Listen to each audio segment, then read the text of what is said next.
Welcome back to Progressively Older. My name is Link. I'm the host here. Today we're going to be talking about the purging of truth from the Republican Party and how it's not the first time it's happened.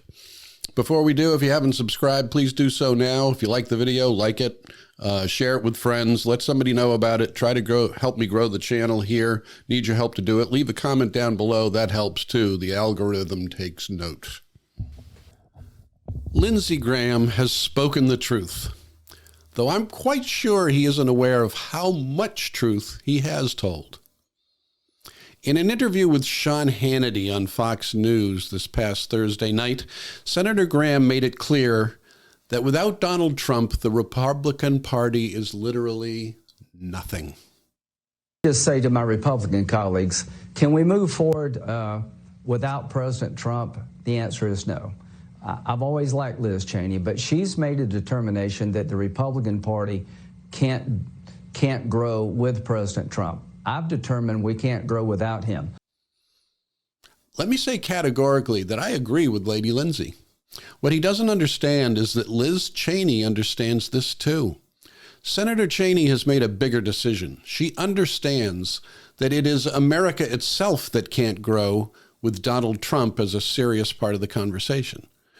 The Republican Party will most assuredly suffer without him, but that is the cost of holding on to the founding principles that the country embraced at its inception.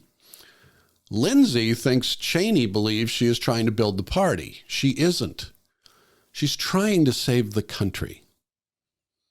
Graham's calculus is accurate. If elections are fair and the unethical practices of voter suppression and gerrymandering aren't maintained, the Republican Party is a dinosaur and the meteor has already hit. Cheating to win is all that is left, and the numbers bear this out. Democratic registrations make up 31% of the American electorate, while only 25% identify as Republicans.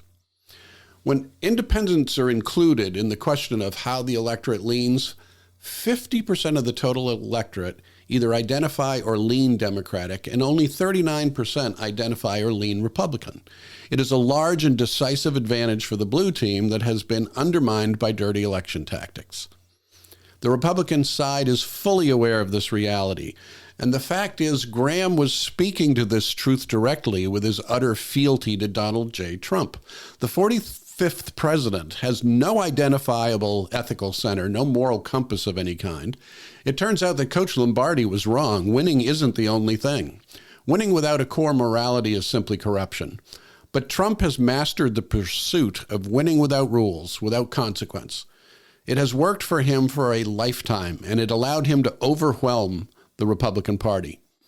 When it wasn't enough for the party to win in 2020, Senator Graham and the rest of the party knew that the only hope was to double down on dirty politics and election fraud. In fact, they have known this for some time. In March of 2020, the reality of the seriousness of the Corona-19 virus had begun to become clear, and a Democratic push to reform election regulations to make voting safer in America began to take root. Vote by mail, early voting, and other adjustments to state election regulations were being forwarded, and many of them garnered bipartisan support in state legislatures and state Supreme Courts. On the federal level, some of these measures were suggestions for the forthcoming stimulus bill, but were successfully shot down by the majority Republican Senate. Donald Trump inadvertently admitted to why these ideas were unacceptable, and it had nothing to do with helping the American voter cope with an unprecedented emergency. Not remotely. In an appearance on Fox and Friends on March 30th, 2020, Trump revealed what was really at stake if Americans were actually encouraged to vote.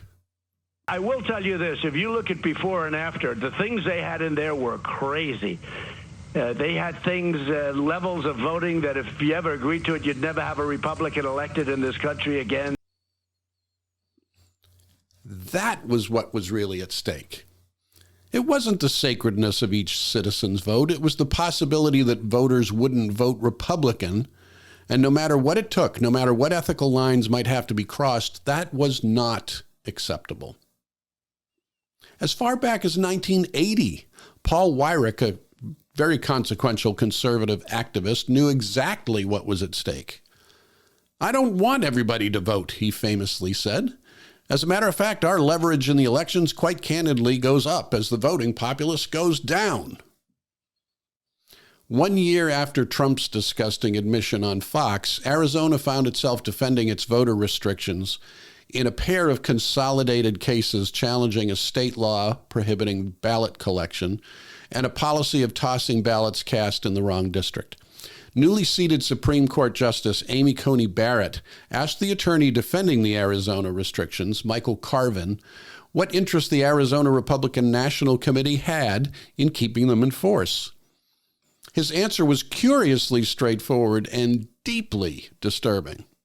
Because it puts us at a competitive disadvantage relative to Democrats. Politics is a zero-sum game, and every extra vote they get through unlawful interpretations of Section 2 hurts us. It's the difference between winning an election 50 to 49 and losing an election 51. Okay, thank you. My time is up. Carvin's definition of an unlawful interpretation was anything that disadvantaged the Republicans. The court will rule on this case sometime this summer, but odds makers are giving Arizona a good chance of winning their case to suppress the vote. Which brings us back to this week. Lindsey Graham is exactly right when he says that Trump, or at least the lack of ethics and moral foundation that he represents, is the very key to a continuation of the Republican Party at all. So much of the groundwork has already been done to allow this strategy to succeed by refusing to allow a Democratic president to seat his choice of a justice for the Supreme Court. In addition, Mitch McConnell, invoking the nuclear option to allow a simple majority vote to seat nominees to the entirety of the federal court, led the way to a series of unqualified but deeply partisan judges filling vacant posts. Hundreds of them. It seems less and less likely that the courts will be the cure to a conservative coup of the United States. Graham attacked Liz Cheney for her one crime against the Republican Party. She spoke the truth. She has refused to support the big lie, and the big lie has become the very core of the Republican Party. The GOP has no other issue, no other platform, no other plank to a platform. The big lie started with Donald Trump, was perpetuated by Donald Trump, and is now the basic campaign strategy for any candidate supported by the RNC. It has expanded into an entire platform that includes many lies on many topics, including masks, vaccines, economic policy, Biden's mental competency. Lies expand to conspiracy theories that are encouraged to grow, and it has been more effective than we all want to acknowledge. The first Q candidates won seats in Congress, outright unhinged conspiracy supporters that now have votes in our national government. The majority of Americans are as appalled by these turns of events as you probably are watching this. What Donald Trump, Lindsey Graham, and the Republican Party have realized is that doesn't matter at all. I'm Link. This has been Progressively Older.